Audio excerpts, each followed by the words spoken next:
Was Jesus based on the Hindu god Krishna? Many mysticists think Jesus never existed and was just a legend stolen from the story of Krishna, because Krishna was born of a virgin on December 25th. His birth was signaled by a star in the east and attended by angels and shepherds and presented with spices. He was persecuted by a tyrant who slaughtered thousands of infants. He is depicted with a foot on a serpent. He was a miracle worker. He taught through parables. He argued with the Hindu priests and called them hypocrites. He had a beloved disciple, whose name translated to John. He was killed at the age of 30, rose from the dead, and ascended to heaven.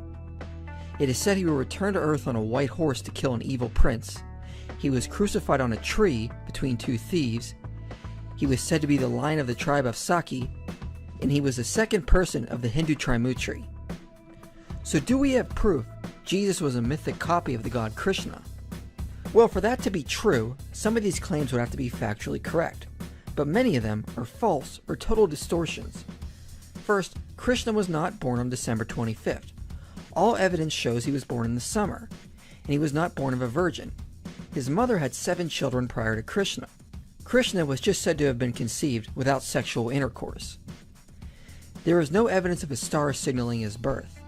There were Hindu angels at his birth, but not shepherds. They were cowherds.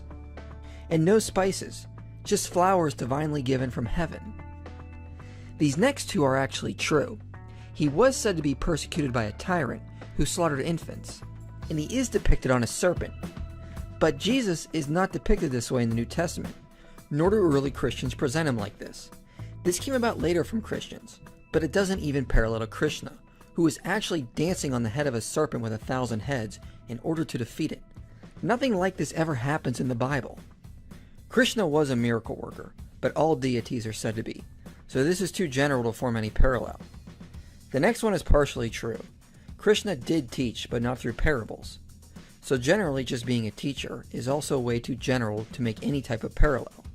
It is also true Krishna did attack the Hindu priests for focusing too much on rituals.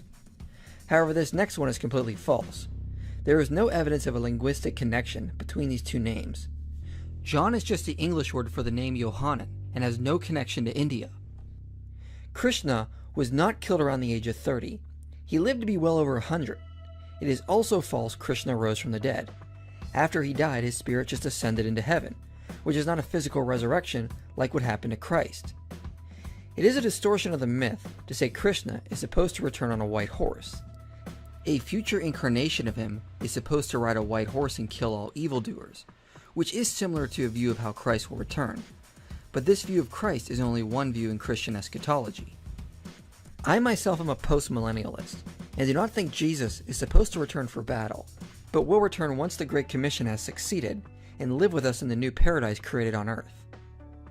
There is no evidence Krishna was crucified on a tree between two thieves, no evidence he was said to be the lion of the tribe of Saki, and he was not called the second person of the Hindu Trimurti.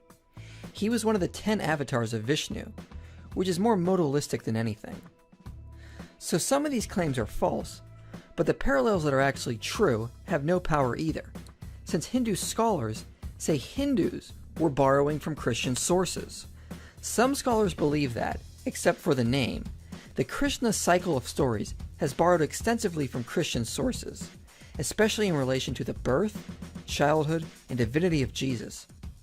The great Orientalist, Sir William Jones, held that the spurious Gospels, which abounded in the first years of Christianity, found their way to India, and were known to the Hindus. According to others, Krishna's victory over Kaliya is a travested version of Christ's victory over Satan, the serpent. The German writer Weber held that Krishnaism was indebted to Christianity on the grounds that the worship of Krishna as the sole deity was a post-Christian phase in Hinduism. In the legend of his birth and the celebration of his birthdays, the honor paid to his mother, Devika, and his life as a herdsman all showed Christian influence. Summing up all the data, Hopkins says, considering how late are these Krishna legends in India, there can be no doubt that the Hindus borrowed the tales, but not in name.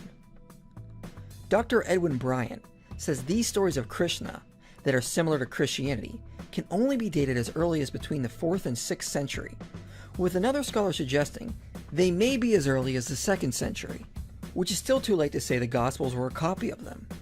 So in reality, there is some borrowing, but scholarship suggests it happened the other way around, which would make sense, since many of these stories about Krishna come from tales that postdate Jesus. So since that is the case, there is no evidence Jesus was just a myth based on Krishna.